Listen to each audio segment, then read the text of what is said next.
1950 को यह संविधान, हमारा जो संविधान है उसको पूरी तरह लागू किया गया था, जिसको हम टेक्निकली संविधान दिवस उस दिन मनाते हैं। आज हम विधि दिवस मनाते हैं, लेकिन संविधान जो है वह की शुरुआत आज ही के दिन से हुई थी।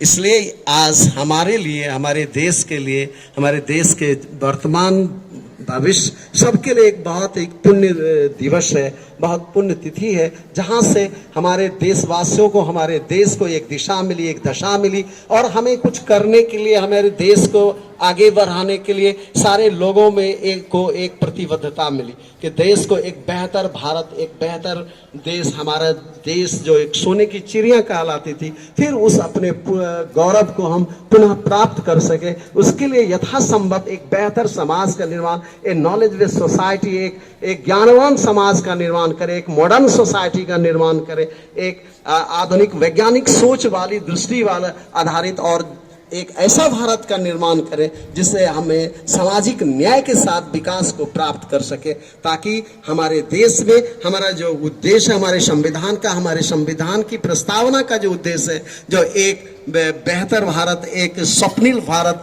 एक स्वर्णिम भारत का निर्माण हो सके, जिसमें आपको समावेशी विकास, सतत विकास को हम प्राप्त कर सके, और एक 2049 तक, जैसा कि भारत सरकार ने कहा है, 2047 तक हम एक विकसित देशों की श्रेणी में आ सके, इसके लिए हमारा प्रयास है। और इसके लिए एक बहुत मशाल की तरह, एक बहुत हमारे जो हमारे रास्तों पर दीपों को प्रज्वलित करने वाली जो एक सबसे पुण्य जो बुकों की, नियमों की जो एक श्रृंखला है या संस्था है, वह हमारे संविधान है। उसे वह हमें हमेशा आगे रास्ता दिखाएगा, और हम उस रास्ते पर आगे चलते रहेंगे, और उम्मीद है कि हम एक सशक्त भारत, एक बेहतर भारत, एक स्वर्णिम भारत के उद्देश्य को प्राप्त कर सकेंगे। धन्यवाद। बहुत बहुत धन्यवाद सुभाष श्रीमान। अब हमारे बीच माननीय हमारे यशस्वी प्रधानाचार्य कुछ कहेंगे 2 शब्दों में।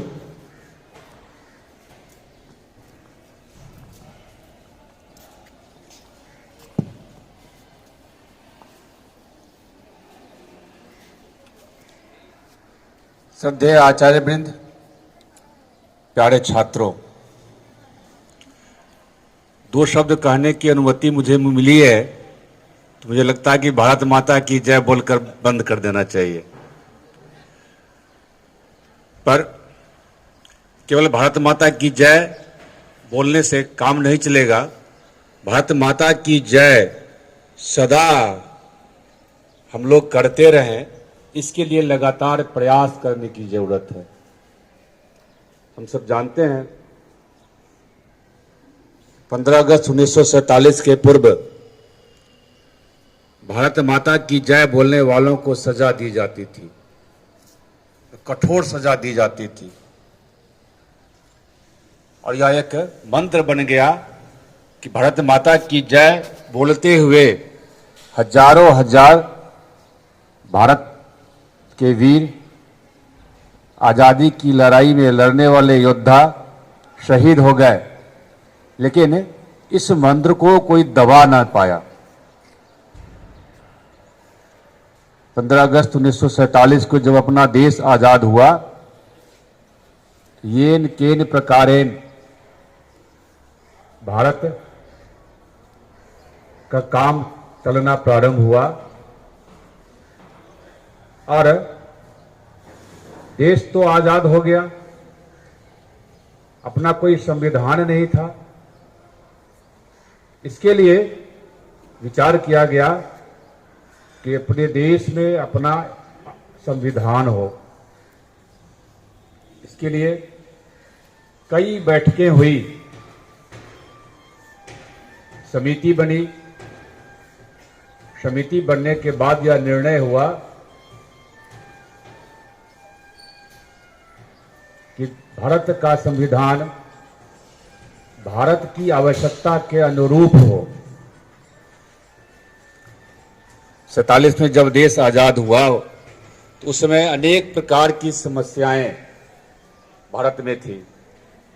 उन समस्याओं का समाधान कैसे होगा, इस पर विचार हुआ। उस अनुरूप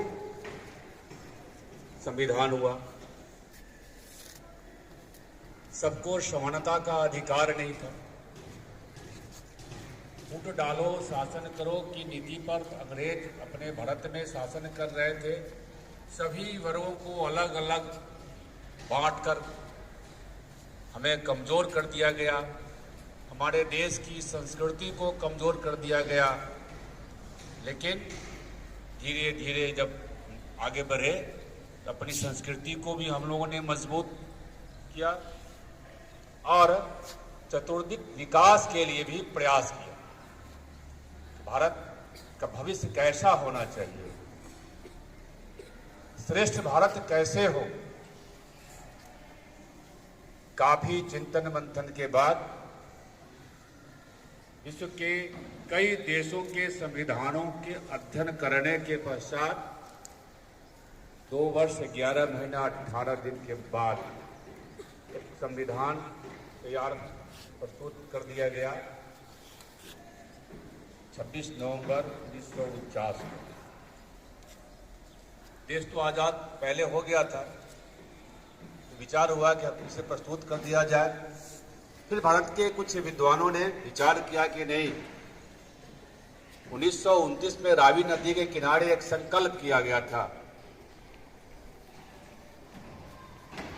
कि नहीं 26 जनवरी को ही हम आज़ादी का दिवस मनाएंगे। इसलिए 26 जनवरी 1950 को इसे पूरे देश में लागू किया गया। तब से हम सब गणतंत्र दिवस के रूप में 26 जनवरी को मनाते हैं और संविधान दिवस के रूप में 26 नवंबर को मनाते हैं।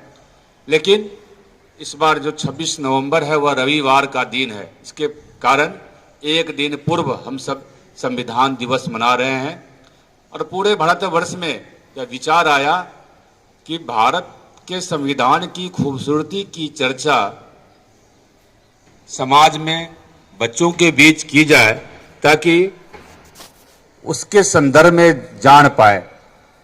अभी उसके संदर्भ में के पूर्व आचार्य जी चर्चा कर रहे थे। कई प्रकार की कमियों को दूर करने का प्रयास किया गया। आज भी हमारा भारत विश्व में एक पहले स्थान पर नहीं है। पहले स्थान पर विश्व में भारत आए, इसलिए भारत सरकार लगातार प्रयास कर रही है।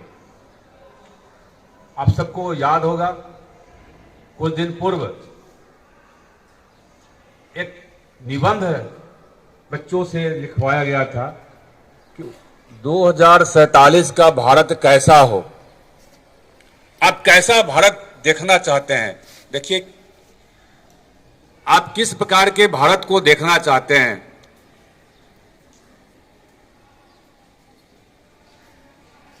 ताकि आपके अनुरूप भारत हो।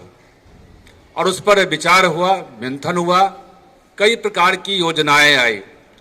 लेकिन जो सबसे मुख्य बात है कि जब तक भारत के बच्चों में, भारत के नागरिकों में भारत के प्रति निष्ठा नहीं आएगी, भारत के प्रति ईमानदारी नहीं आएगी, भारत के प्रति भक्ति नहीं आएगी, तब तक देश का पूर्णतः विकास, सर्वांगीण विकास संभव नहीं है।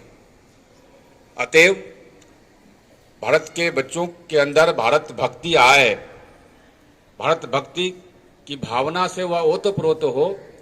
खास करके संघ और विद्या भारती के विद्यालयों में इस पर विशेष बल दिया जाता है। आज हम सब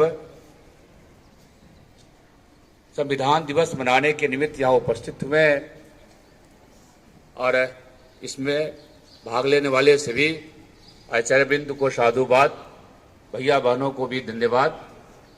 अभी प्रतिज्ञा होनी है। जो प्रमुख इसके बहनें हैं यहाँ खड़ी है, अब सबको हिंदी और अंग्रेजी दोनों में प्रतिज्ञा हो गई है। तो आप लोगों ने प्रतिज्ञा में देखा होगा, सुना होगा कि भारत का संविधान कि जो प्रस्तावना है वह क्या है। जब आप अभी छोटे छोटे भैया बहन आप हैं, आगे बढ़ेंगे, उस पर प्रत्येक शब्द पर जब चिंतन करेंगे, मंथन करेंगे, तो भारत का भविष्य उसमें नजर आएगा और उस अनुरूप हम आगे बढ़ेंगे। इन्हीं शब्दों के साथ मैं अपनी बात यहां पर समाप्त करता हूं। भारत माता की, भारत माता की।